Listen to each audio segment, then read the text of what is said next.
Deuteronomio 5:17 en el Antiguo Testamento nos dice no matarás, ¿no? Estamos viendo los mandamientos y vamos a leer Mateo 5:22 también para entender a profundidad este mandamiento. Dice, pero yo os digo que cualquiera que se enoje contra su hermano será culpable de juicio, y cualquiera que diga necio a su hermano será culpable ante el concilio, y cualquiera que le diga fatuo quedará expuesto al infierno de fuego. Entonces es bien fuerte. Entonces ahora, quizá ahora tenemos más luz ante la palabra y vamos a comenzar, hermano. Vamos a comenzar. Primero, como una introducción, vamos a ver acerca de este mandamiento, acerca del mandamiento que Dios nos ha dado, ¿no? Y cómo es que se ha ido perdiendo la interpretación correcta de este mandamiento. Ha sido mal enseñado, ¿no? Entonces, a lo largo del tiempo, es por eso que después Israel era muy rebelde, hasta eran asesinos. Dios los llamaba así, ¿no? Entonces, pero vamos a saber por qué. Primero, vamos a comenzar y vamos a ver la palabra, ¿no? La palabra matar, la palabra asesinar, ¿no? Ratzak, ¿no? Ratzak, ¿no? Así en hebreo, ¿no? Y cuando uno busca la palabra, pues, ¿no? Te van a salir, pues, sus significados, ¿no? ¿A qué tiende esta palabra, ¿no? Y nos habla de que esta palabra asesinar, ¿no? De matar, es hacer pedazos, es destruir, es matar con intención.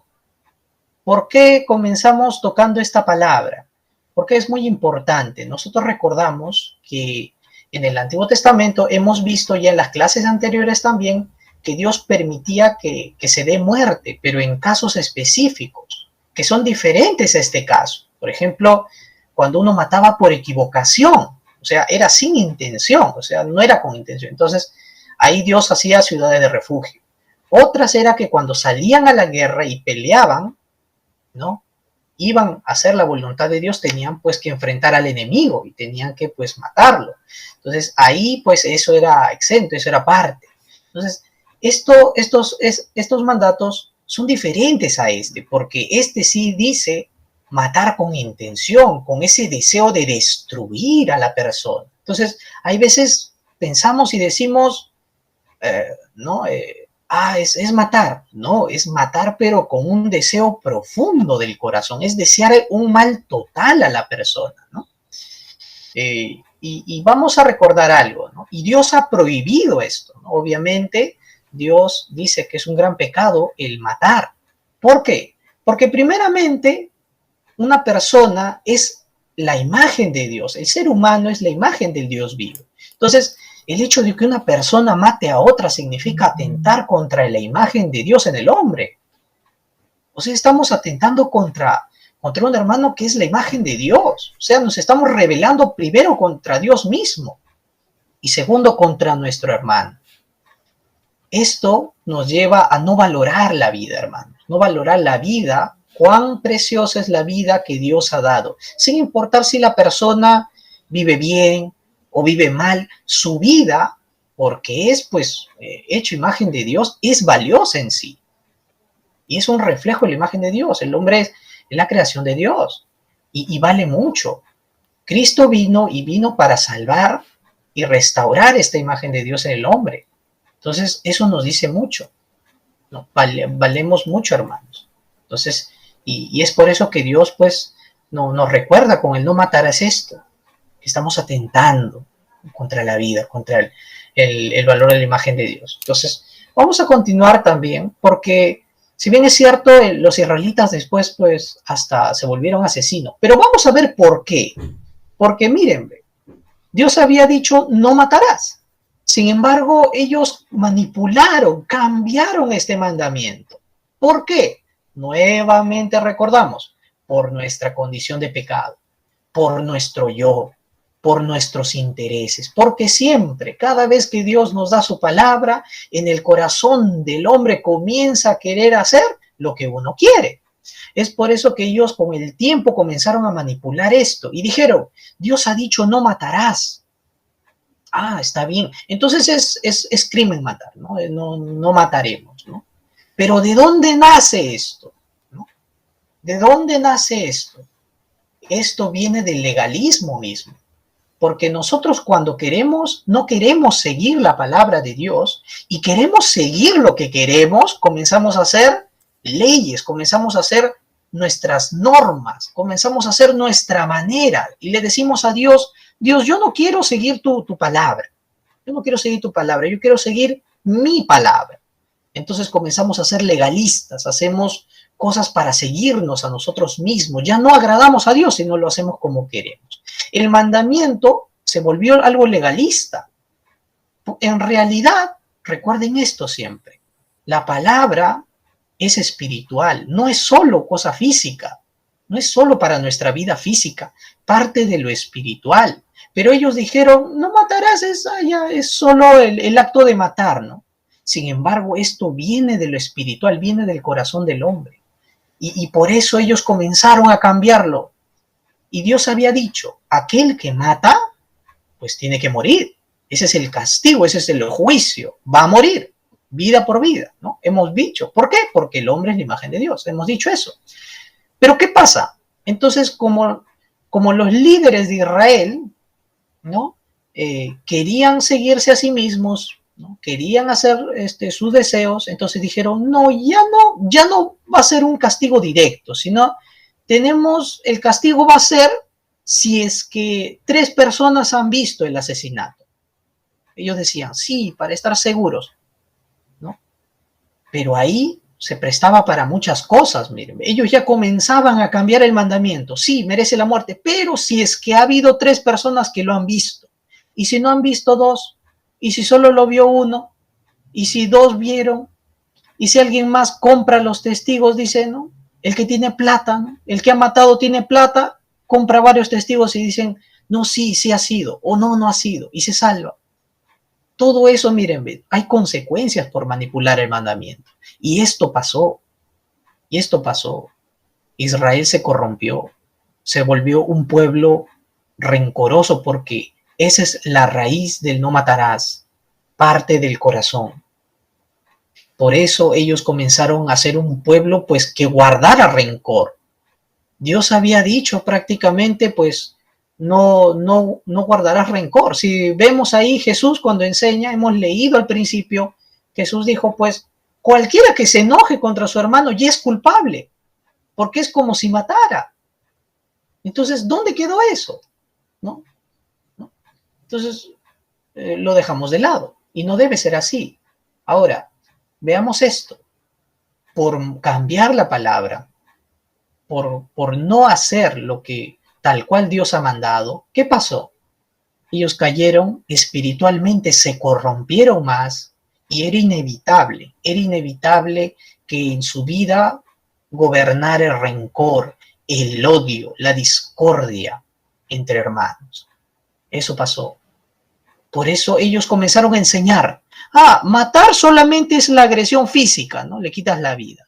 Pero si tú tienes rencor en tu corazón, no pasa nada. Tú puedes odiar, tú puedes enojarte, tener rencor contra tu hermano, ¿no? Contra el vecino, y no pasa nada, no es pecado.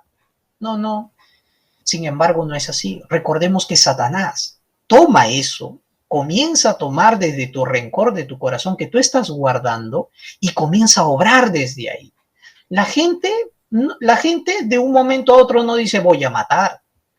La gente ha acumulado tanto resentimiento, tanto rencor en su corazón, que una vez que eso llega al límite, terminan matando. Entonces, debemos de entender esto. Satanás obra a través del rencor. Por eso dice, no, estaba tan furioso que lo maté. Estaba tan rencoroso que no me controlé. Alguien más me controló. Hasta ellos pueden decir eso, ¿no? Satanás obrando en sus vidas.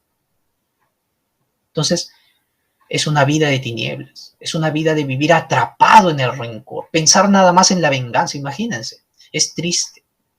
Y Dios había visto cómo su pueblo había caído en un malentendido, miren, habían malinterpretado el mandamiento. Es por eso que ahora tenemos que preguntarnos nosotros, ¿Cómo podemos desechar este rencor? ¿Cómo ya evitar caer en lo que los israelitas fallaron? ¿Y cómo restaurar este mandamiento en nuestras vidas? Porque el hecho de tener rencor ya le estoy fallando a Dios y ya estoy atentando contra mi hermano. Por eso yo necesito sanarme. ¿Qué debo de hacer para sanar mi vida? Entonces, primero, lo que debemos de hacer es interpretarlo correctamente, entender el mandamiento de manera correcta. ¿Qué es el asesinato entonces? ¿A qué se refiere Dios en verdad el verdadero asesinato? ¿No? Primero, entender esto. Si queremos interpretarlo bien que el asesinato, debemos entender que el mandato de Dios, el mandamiento de no matarás, es espiritual. Parte de lo espiritual, no es solo un acto, ¿no? Romanos pues 7:14 dice que la ley, el mandamiento que Dios da es espiritual. Eso nos lo confirma. Y Levíticos 19:18, la palabra que ellos recibieron, los israelitas en el desierto, decía que no te vengarás, no actuarás con ese rencor, no te vengarás de tu hermano, sino que lo amarás. Pero ¿dónde quedó esa palabra? Se quedó en el desierto. Lo dejaron. Ellos avanzaron, pero sin el mandamiento, imagínense. Ese fue el error. ¿Qué pasó? Ellos no entendieron que el verdadero asesinato se comete en el corazón. Comienza en el corazón, hermanos. ¿Y termina en qué? En el acto mismo. Y comenzamos pues a hablar o a agredir o a hacer. Miremos bien. El Señor Jesús nos dijo, cualquiera que se enoje contra su hermano, cuando tú comienzas a sentir enojo en el corazón, ya estás cayendo en este asesinato. Nos damos cuenta de la gravedad. Y si yo lo dejo así, ¿qué va a pasar? Esto se va a volver, va a salir a mis acciones, se va a reflejar. Recuerden esto, siempre vamos a reflejar lo que tenemos en el corazón. Hablaremos lo que hay en nuestros corazones. Por eso en nuestras acciones. Jesús mismo lo dijo y continuó hablando diciendo, cualquiera que insulte o maldiga a su hermano es culpable de juicio, es culpable, merece la muerte, merece el infierno. Y eso dijo el Señor. Mis acciones. ¿Quién no se ha enojado y ha hablado mal en contra de un hermano? Quizá en algún momento pues las ideas ¿no? La idea de mi hermano con mi idea pues no, nos hemos peleado porque no nos hemos puesto de acuerdo, hasta nos hemos dicho, hoy tú eres tonto, o tú eres pues inútil, o tú eres así, pero lo hemos dicho con ganas. Ya hemos cometido ese asesinato en el corazón y hemos matado. Entonces ya somos culpables. Por eso Dios nos enseña, yo he dado un juicio directo, dice Dios. El juicio está claro. Cualquiera que mate es homicida, de frente. Cualquiera que desee rencor, odio a su hermano, ya es asesino, ya es homicida. Así como Dios ha dado un juicio, una pena ahí por el pecado, también nos ha dado una salida, una justificación, porque Dios no quiere que nosotros seamos destruidos. Dios no quiere que vivamos cautivos. Miren, ¿qué pasa si yo no reconozco mi pecado? Prácticamente yo voy a perecer. Y Jesús mismo dijo, es hasta culpable del infierno. Esa persona que no reconoce su pecado, no perdona, su destino es el infierno. Normalmente esa es la vida de un no creyente, porque vive en rencor, sin arrepentirse delante de Dios. La palabra en Isaías 1:15, ¿no? Dios le llama a su pueblo, miren, por ser un pueblo rencoroso, Dios le llama, son derramadores de sangre, son personas pues asesinas, porque en su corazón viven así. Y ellos mismos, así como los líderes de antes que se corrompieron, ellos dijeron, no es asesinato si tú odias o si tú guardas rencor, es normal. Eso es justificarse, eso es evadir mi culpa. Isaías 64:6, no puedes justificarte, no hay manera en que tú te justifiques, no hay razón. Ellos decían, sí, vamos a hacer leyes, mira, con 3 testigos esto va a funcionar y va a mejorar, pero no, ya eso son tus obras, esa es tu manera de hacer, pero ya has pecado, eso no lo va a borrar. Isaías 64:6, tus obras son trapos inmundos, con eso no quitas el problema, con eso no solucionas tu estado espiritual. Soy culpable y es algo que debo de reconocer. Vamos a entender algo. Pero gracias a Cristo que vino a este mundo, en Él tenemos justificación. No podemos justificarnos o hacer lo que queremos delante de Dios. Tenemos que justificarnos. Gracias a Cristo, como verdadero profeta, sacerdote y rey, fue posible. Él nos enseñó a poder cumplir este mandamiento. Miren, en Juan 15:13, lo que el Señor Jesús dice es que no hay amor más grande que aquel que da su vida por su amigo, por su prójimo, por los demás. No hay amor más grande. Imagínense, lo contrario de matar, que viene por el pecado, el Señor Jesús nos dio el ejemplo. Lo contrario es dar tu vida. Miren, Él vino a rescatarnos. Él mismo dio su vida por alguien que era asesino, por mí. Yo que era condenado al infierno, Él me rescató, me perdonó. Entonces, gracias a Cristo, yo también puedo perdonar. Primera de San Juan 3, del 13 al 15. Y yo puedo ahora sí, en Cristo Jesús, puedo amar a mi hermano. Porque si yo quiero, pues, perdonar con mis fuerzas, no voy a poder. Yo me molesto, yo me enojo y me cuesta. No puedo. Pero en Cristo Jesús, si yo oro tomando este pacto, entendiendo la obra de Cristo en la cruz, que me ha perdonado, Él me va a sanar, Él me va a dar el corazón para poder perdonar a mi hermano, amarlo, entender en la situación en la que está. ¿Por qué lo hizo? ¿Por qué dijo eso? Entenderlo y perdonar. Esa es la obra de Cristo. Y eso va a reflejar quiénes somos, nuestra identidad. Por eso 1 San Juan 3, 13 al 15 dice, ¿no? En esto se conoce que somos hijos de Dios, que hemos pasado de muerte a vida. ¿En qué? En que amamos al hermano. En que no estamos en rencor prácticamente. Por eso, Dios no quiere que dejemos de sentir, mírenme, porque uno piensa muchas veces y dice, pero es inevitable enojarme. Dice, Dios me dice que si guardo rencor, si me enojo contra algo que ha hecho mi hermano, es inevitable, ¿no? Quizá no me controlo. ¿Será que Dios quiere que ya no sienta, que ya no tenga emociones para no pecar? No se trata de eso, sino que se trata de que expreses un enojo o una ira correcta, no una ira injustificada, no una ira que venga de tu yo, sino una ira que venga de Dios. ¿Para qué? Para no caer en este mandamiento, para no fallarle a Dios, para no ser asesinos. Entonces, ¿cómo es eso de una ira correcta, hermano? ¿Cómo es eso de un enojo correcto en el Señor? Primero, ¿no? Un enojo incorrecto, vamos a ver lo malo primero. Un enojo incorrecto es el que muchas veces tenemos nosotros. Algo que no nos sale bien, algo que nos falla, nos enojamos, ¿no? Y estamos molestos. Un hermano nos falló, estamos molestos. Mi orgullo, mi yo. Entonces, ¿eso qué refleja? Mi ira, mi cólera, está reflejando mi carácter pecador. Está reflejando mi orgullo, mis motivos. Es mi yo. Y me molesto por eso. Y los fariseos, ¿no? Y incluso muchos judíos falsos, ¿no? Fueran a las iglesias, ¿no? Buscando que los hermanos se apartaran de la fe. Se apartaran y se enojaban contra algunos hermanos diciéndoles que Cristo no los había salvado totalmente, que necesitaban seguir las leyes, que necesitaban seguir las leyes, pues, de los judíos. Les decía, sí, Cristo los ha salvado, pero tienen que seguir la ley para que sean salvos, decía. Y así los engañaban. Ustedes están mal porque están siguiendo solo a Cristo y no siguen la ley.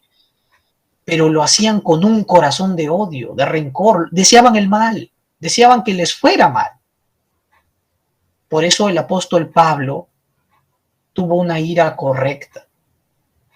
Aquí vemos cómo es que la ira es diferente, miren. La ira correcta o el enojo correcto refleja a Dios, refleja lo que Dios es, el carácter de Dios. ¿Por qué? Porque el apóstol Pablo se enteró de esto, se enteró que habían gente, judíos, que trataban de engañar a los hermanos y que se alejaran de Cristo y que siguieran sus obras nada más para ser salvos. Entonces se enojó, el apóstol Pablo se enojó y dijo, ¿no? ¿Por qué, hermanos Gálatas? ¿Por qué les han creído? Yo estoy enojado. Ustedes, hermanos, son insensatos, les dijo. ¿Por qué, hermanos? Son insensatos, mírenme. Y uno cuando lee Gálatas, uno podría decir, uy, Pablo ha dicho insensato, mira, con enojo. Entonces ya pecó y es asesino. Claro que no. ¿Por qué? Porque su enojo es correcto. Su enojo no viene porque la gente deje a Pablo. El enojo viene porque están dejando a Dios. Viene del Evangelio. Y viene porque Él quiere cuidar la iglesia que Dios le ha encargado, miren. Porque están dividiendo a la iglesia. Entonces, por eso viene un enojo correcto. Dice, hermanos, no se dejen engañar. Ellos les quieren separar a Cristo cuando Cristo ya les ha salvado. Ustedes no se salvan por la ley o por las obras. Se salvaron por la gracia, por el amor de Cristo en la cruz. Ahora que ustedes están en Cristo, ahora pueden andar en estas obras, en estos mandamientos. Ahora sí pueden. Pero no, esta ley no te va a salvar. Solo que esto te vaya a preparar para que seas un correcto hijo de Dios que haga la voluntad de Dios. Entonces, era una ira, un enojo correcto. Entonces, así interpretamos correctamente acerca de la ira, acerca del asesinato, ¿no? Una ira incorrecta te hace asesino. Una ira correcta, no, porque viene de Dios. Ok. Como punto número 2, vamos a entender esto. Mírenme. Y vamos a ver esto. Que cuando nosotros adoramos a Dios, va a haber situaciones, va a haber consecuencias, porque todos que nos acercamos a Dios, primero nos presentamos con un corazón dispuesto para adorar a Dios, ¿no es cierto? Pero el problema está en cómo está nuestro corazón. Primero, ¿Dios rechazará o no rechazará, ¿no?, mi culto que yo le doy? Porque yo vengo con mi corazón, pero ahora, ¿qué pasa con mi corazón? ¿Cómo está? En Isaías 1:13, cuando el pueblo de Israel le traía ofrendas, le celebraba las fiestas a Dios, la Pascua, le celebraba todito, le traía la ofrenda bien cumplido, ¿eh? Y Dios habló a través de su profeta Isaías y les dijo, este culto yo lo aborrezco, no lo quiero. ¿Por qué? ¿Por qué Dios dijo eso? El pueblo decía, ¿por qué si te traemos todo eso como tú has mandado? Porque yo lo primero que mandé fue que sus corazones estén arrepentidos, que no estén en odio, ni en pecado, ni en rencor. Pero ustedes vienen con sus ofrendas guardando rencor en sus corazones. ¿Cómo creen que yo voy a recibir ese culto? Entonces, por eso Dios rechazaba su culto. Quizá nosotros, hermanos, hemos venido al culto y hemos venido quizá peleados. Hemos venido con un corazón, pues, quizá llevándome mal con un hermano, habiendo peleado, discutido con alguien. Entonces, antes de venir, bueno, hay que arrepentirnos. O en estos mismos momentos que ya nos estamos entendiendo bien este mandamiento, hay que arrepentirnos para que Dios pueda ver nuestro culto aceptable. Y en un culto aceptable a Dios, ¿cómo es? Un culto que no solamente se centra pues en venir a un lugar. La gente dice, el culto bueno es donde hay un gran edificio, un gran templo y estamos todos. No. En Juan 4, el Señor Jesús le dijo a la mujer samaritana, le dijo, va a llegar la hora y ya llegó la hora en la cual todas las personas, todos los creyentes van a adorar a Dios, no en un lugar, sino adorarán a Dios en espíritu y en verdad. Porque los fariseos se habían acostumbrado a adorar solamente a Dios en el templo, a hacer sus actividades, pero no rendir su corazón a Dios. Un culto aceptable es adorar a Dios en espíritu y en verdad, con un corazón contrito, entendiendo tu pecado, entendiendo que si yo voy con mi rencor en mi corazón, Dios me va a tratar indiferente, no me va a ver, no me va a escuchar. Sin embargo, cuando vengo con un corazón dispuesto al Señor, habiendo perdonado, entonces va a haber respuesta, va a haber cambio. Ahora, veamos esto. Hay insensibilidad, hay ligereza que permite el pecado. Miren, era en la época, por ejemplo, de los israelitas, en la época del Nuevo Testamento. ¿Saben qué pasó? Pues el templo se había vuelto un mercado. El pueblo, miren, los líderes habían consentido también que dentro del templo de Dios donde se adora, en el atrio, se vendan pues todo lo que se iba a ofrendar, ¿no? Se vuelve un mini mercado, un mini market, ¿no? ¿Por qué terminaron convirtiéndolo en un mercado? Por volverse insensibles. Ya habían cambiado el mandato de Dios por lo que ellos querían. Por eso ya lo tomaban normal. El pecado, sí, hay pecado. Y cuando decimos hemos pecado y no nos duele mucho, no nos contristamos mucho, es porque hay un problema ahí. Hay insensibilidad, hay ligereza, hay pecado. Necesito sanar eso. Por eso en Juan 2 del 15 al 17, Jesús comienza pues a voltear todo. Comienza a botar los puestos, comienza a sacar todos, hace su látigo y se enoja y los echa a todos. Los echa a todos, dejen de hacer el templo, la casa de oración de mi Dios, de Dios, un lugar de mercado, cueva de ladrones. Ustedes le están quitándolo el lugar que Dios ha dado para la oración, para los gentiles. Le están cambiando las cosas de Dios.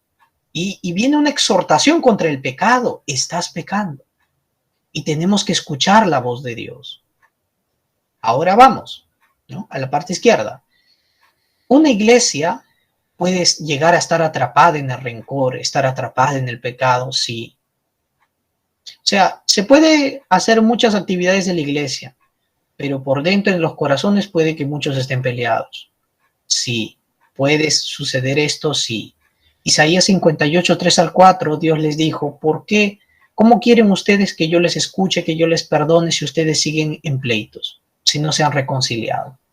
Hebreos 12, 15 dice, ustedes hay una raíz de amargura que ha brotado y que ha brotado de dos hermanos y esto se ha contaminado a muchos, tanto que ha llenado a toda la iglesia de riñas, de divisiones, el hermano contra el hermano, el otro hermano, se han formado bandos. No debe ser así, la iglesia es una, debe de haber unidad. No debemos de caer hasta el punto de que una iglesia esté atrapada así.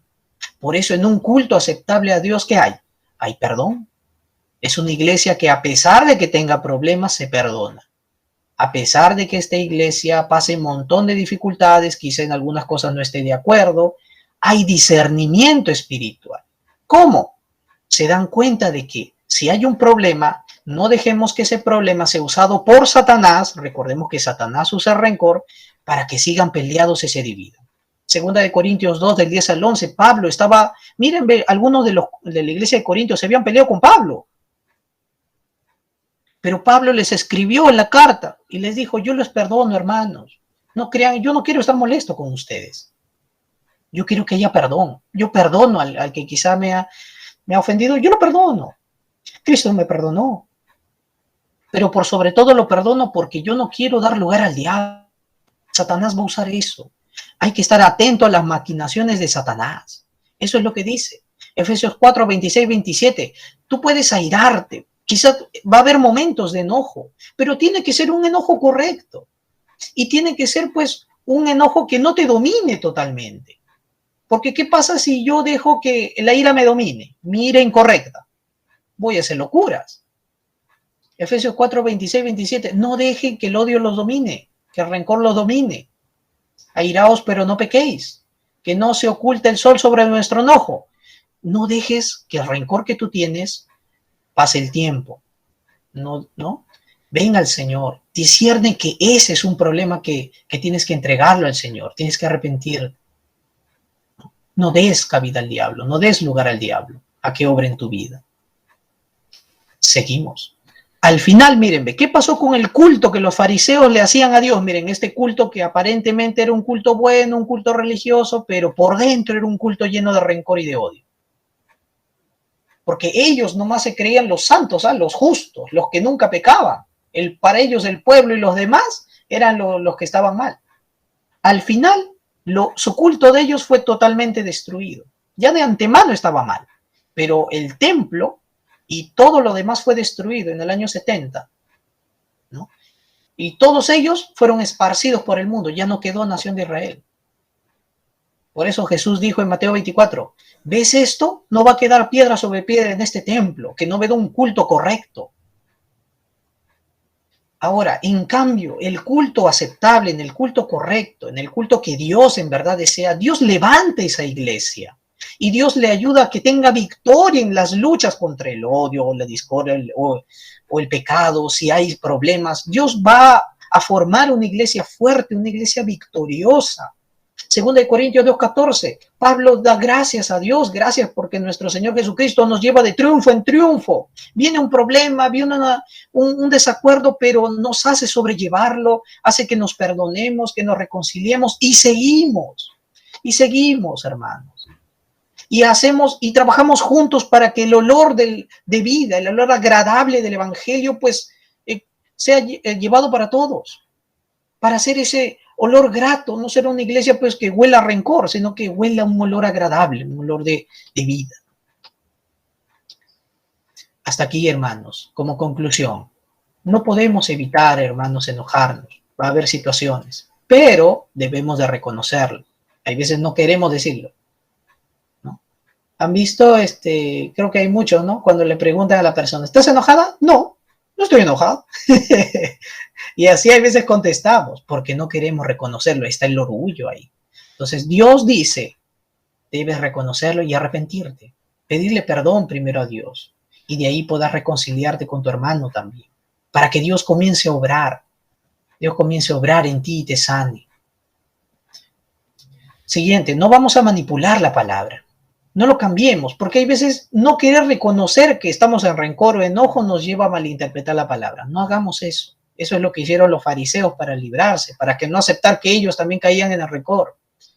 Esto solo va a empeorar la situación espiritual, porque no vas a sanarte.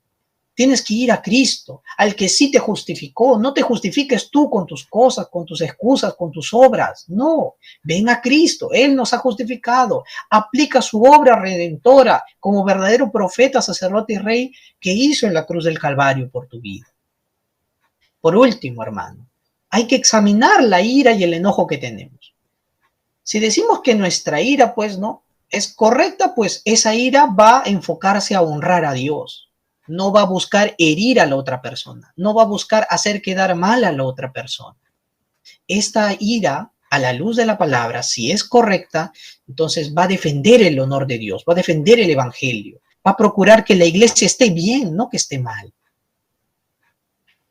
Esto nos va a servir para, pues, disciplinarnos también a nosotros, para volver y reaccionar, ver que estamos haciendo mal, ¿no?